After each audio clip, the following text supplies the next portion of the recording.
Hi guys, today I decided to make the video about my life in Mexico and also my vision on some stuff in Mexico as a foreigner, as I can say I'm expat. So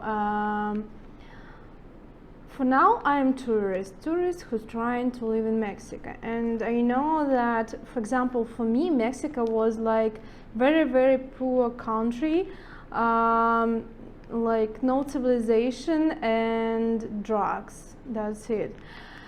But when I arrived to Merida, when I saw the life of Merida, I don't know how it happened, but somehow I saw the parts of Merida which was all really old or like didn't have enough civilization stuff. What I mean, some supermarkets, some malls, something else. So my vision of the city was pretty different than right now. Right now I see the north mostly, and I see what kind of people live in here, and I really surprised that so many people can buy a really good car, can buy very good house, and they also spend a lot of money in the, for example, Costco. And this is not look like it's the Mexico which I saw in the movies, or better to say like in old series, because my vision on Mexico was like this. And I can say that for foreigner, if you don't speak Spanish, it's pretty difficult, but depends on what you expect. If you don't expect to communicate with people who live here and people who don't speak English, if you speak English, it will be okay. So if you don't need to communicate much. But if you need to deal about everything, like if you buy in the house, if you want to deal about all for this house, if you need to deal with all documents, it could be a big problem, because you face not only with people who don't speak English, don't speak a language on which you speak, but also this is another kind of culture, and this culture includes also such kind of stuff. They don't like to deal with anything. It doesn't depend even if this is their problem or not there. For example, I rent apartment and I have really nice landlord, but for example, I rent apartment, it's new, it's absolutely new, and I rent apartment during 1.5 months. Here was installed new AC. A few days ago, my AC in bedroom stopped worked, but actually it worked, but it didn't freeze the air, so it's like was like a fan, that's it. And on next day after that, I faced the same problem with my second one AC in this room. So, and it's really hot outside, like 40 Celsius degree. And I was thinking like it's holidays right now. I wasn't sure to write to my landlord now or to wait till Monday, but I understood that Mexicans don't like to deal with problems very fast. And that means if I will tell him on Monday, it could be fixed till Tuesday or later, like till the Friday maybe. But I gonna die without AC in my house. It's no, I wouldn't survive. So I wrote to him, and he was trying like, oh, I don't have special one to deal with this. Please find out someone. Like what? And he also sent me the contact of this one guy who deals with AC. Like, if you have a contact, please contact with him. You know, I don't speak Spanish. You know, it will be a problem. At the same time, AC was new. and probably EC has a guarantee, and installation maybe also has a guarantee.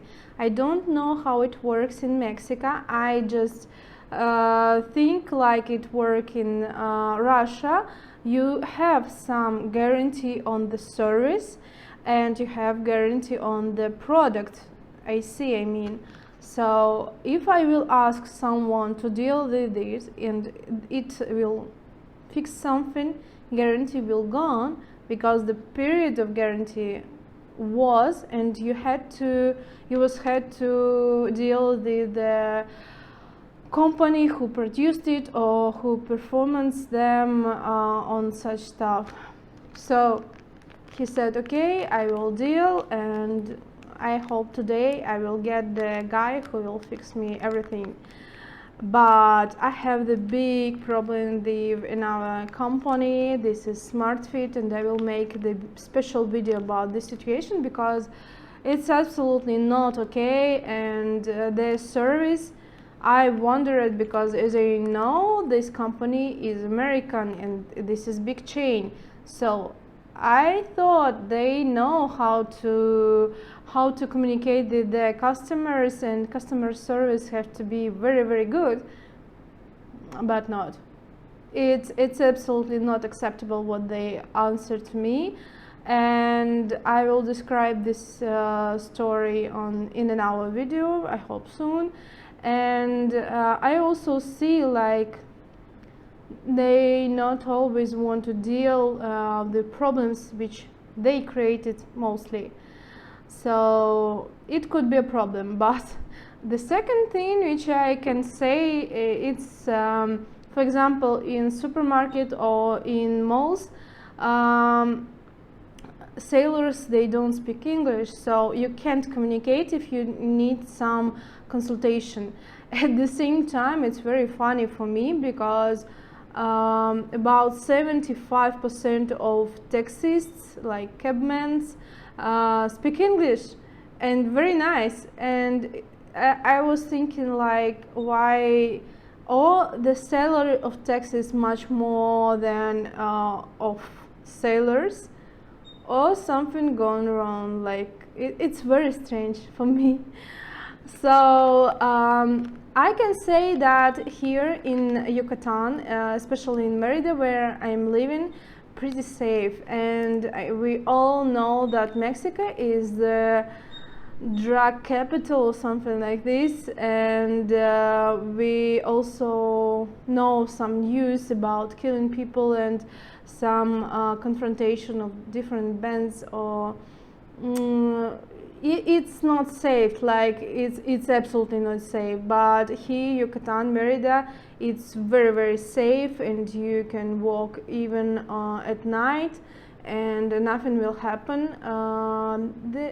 I know some stories why it happened, but I'm not sure I have to say that. Maybe next time. But I can say that many foreigners, like people from different countries, come here by